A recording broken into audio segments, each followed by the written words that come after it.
I know that my original intent was to review each season individually, but that didn't necessarily work out, so here we are. Although in this case, it might be for the best because with all 5 seasons released, I can give you my overall opinion of the show. Camp Cretaceous is a series about 6 teenagers being the first people to experience the attraction that the show is named after, and just like any piece of Jurassic media, everything goes wrong. Where do I start? Well, it's safe to say that my opinions about Camp Cretaceous have changed since the show first premiered.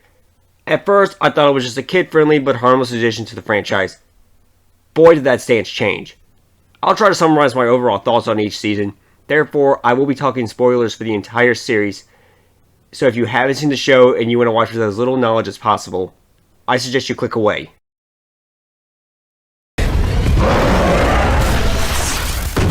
Wait. What? Well, that's it, Ben. Looks like you live here now. Does a solid job at establishing each of the campers. They all do start out as walking stereotypes, but fortunately progress and become more fleshed out. Plus, none of them are unlikable, so that's good news. Lie reveal trope with Sammy was done well because she actually had a selfless reason for it, so at least it's somewhat different.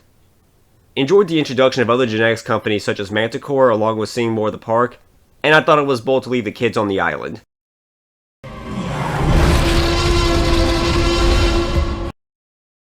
Starts off naturally, but unfortunately can be considered more of a filler season with not much of a plot happening until the end, which then feels more like a teaser for Season 3 than being its own thing. Watering Hole was a nice set piece. I enjoyed Ben's character development, but felt that it was a bit too extreme. Some of the moments in the show were too over the top and felt more like something from Fast and Furious instead of Jurassic Park.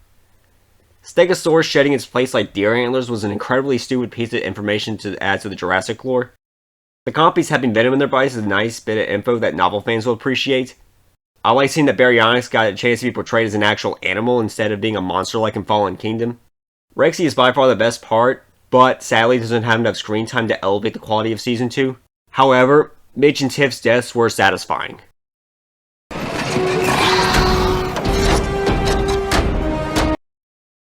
Best season in the entire show, every character gets a chance to stand out and contribute to the plot along with finding a healthy balance between Ben's 2 personalities from Seasons 1 and 2. You can tell that the CGI has improved significantly since the show first premiered. New dinosaurs introduced in Season 3 look really good while feeling like classic Jurassic designs. I appreciate seeing more of the island in Kenji's penthouse. Loved seeing the old visitor center and appreciated the reference to Hammond's death in the novel. E750, aka the Scorpius Rex, is genuinely scary and feels like a legitimate threat.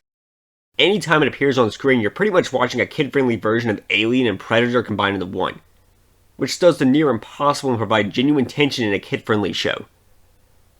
The thing that makes Scorpius Rex scary is that we see how much of a legitimate threat it is to the ecosystem on Isla Nublar. Wish its head looked a little more similar to the concept art for the Indoraptor to help connect the dots to what Henry Wu was trying to accomplish, but that may seem more like a minor nitpick. The plot twist involving a second Scorpius Rex was interesting, and it was cool that they implemented how the asexual reproducing was the result of frog DNA. This is getting out of hand. Now there are 2 of them. I also really love seeing more Blue, and her role in this season should help debunk the myth that she's a friendly raptor. There are moments where the plot armor becomes a bit obvious, such as being able to survive on an island full of killer dinosaurs for 6 whole months, and Darius not getting eaten by Blue. But for the most part, Season 3 is more grounded than the previous season. Best part was seeing the opening scene of Fallen Kingdom playing out because it's the only scene Rexy's in, and it also helps establish where Camp Cretaceous fits on the timeline. And here I thought Nublar was the trippiest place I'd ever see. Just like Season 2, it starts off naturally, but this is where the show takes a nosedive in quality.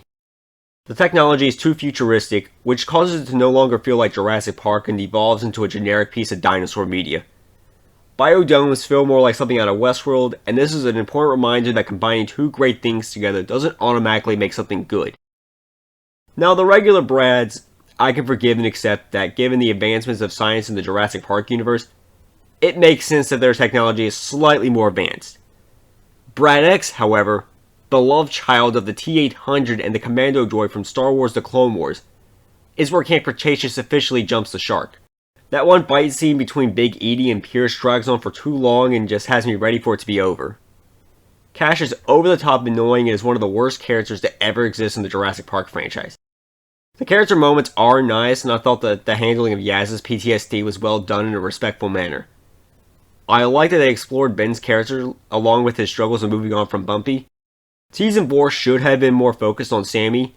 After all, Manticore is the company that threatened her family, and it was the entire reason she even went to Camp Cretaceous in the first place. Smilodon was cool, and I hated that it was killed off so quickly.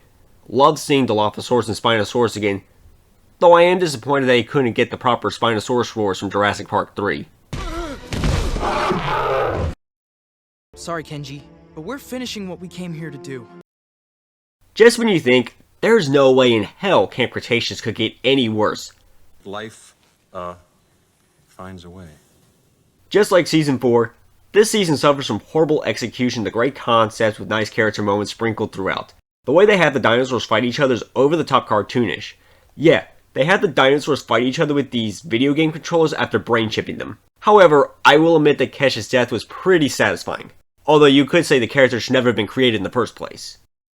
Kenji's internal conflict resulting from his manipulative dad makes sense and allows him to be the closest the season has to a standout character. Speaking of that, Kenji's dad is the best villain in the show, which really isn't saying much, and I'm surprised they didn't kill him off. The story unfortunately has a tendency to drag on, which is the result of the quality of the show sinking to a low that I did not think was possible. Like for example, the return of David and Roxy should have been a great moment that has you excited, but at this point it's hard to care and you're just ready for the show to be put out of its misery. The scene where Dodson discovers the Barbasol can has to be the most anticlimactic piece of fan service given throughout the entire franchise, and they can't even get the amount of years since the downfall of Jurassic Park correct. Bumpy being able to fight off the power of the brain chip was utterly ridiculous. Yeah, through the power of love, Bumpy is able to resist mind control. Forget jumping the shark, Camp Cretaceous is straight up jumping the Mosasaurus. Not only was the T-Rex Spino rematch completely unnecessary, it was horribly executed. Listen, I get it. Spinosaurus killing a T-Rex was awful and is the closest the franchise has ever come to being mean-spirited when you factor in that Jack Horner was pretty much using Jurassic Park 3 to push his bullshit scavenger hypothesis. But that happened 21 years ago. Coming from a T-Rex fan, just let it go. The last scene of Season 5 was a nice ideal way to end the show, but unfortunately, it arrived too little, too late. Well, there it is. My overall thoughts to each season of Camp Cretaceous. We gotta get on that boat and cast off. The brightest spot for Camp Cretaceous would have to be the main cast. All 6 characters have really good chemistry with each other and can be considered to be the best kid characters in the franchise.